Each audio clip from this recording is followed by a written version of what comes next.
সালামু আলাইকুম ভাই ব্রাদার, কী অবস্থা সবার? আমার উপর যে মেয়েটিকে দেখতেছেন, এই মেয়েটিকে নিয়ে কিছুদিন ধরে সোশ্যাল মিডিয়া পুরো তোলপাড়। আর এই মেয়েটি হয়েছে আমাদের বরিশালের।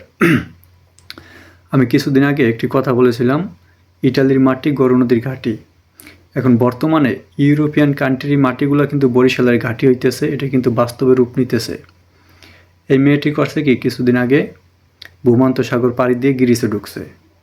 মেয়েটি কিন্তু বরিশাল, আমাদের বরিশালের। ঠিক আছে, কী সাহস এটা ভাবুন।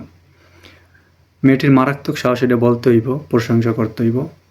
যাই হোক, বর্তমানে কিন্তু আসলেই ইউরোপিয়ান কান্ট্রির মাটিগুলো কিন্তু বরিশালের ঘাঁটি, এটা কিন্তু বাস্তবে আসলেই রূপ নিতেছে।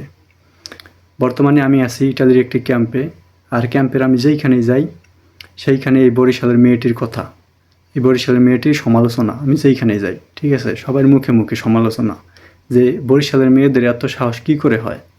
তাহলে একটু ভাবুন, বরিশালের শুধু ছেলেরা না, মেয়েরাও কত দূর আগাই যাচ্ছে।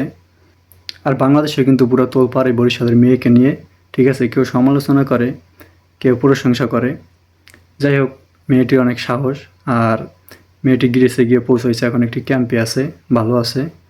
আল্লাহ হাফেজ।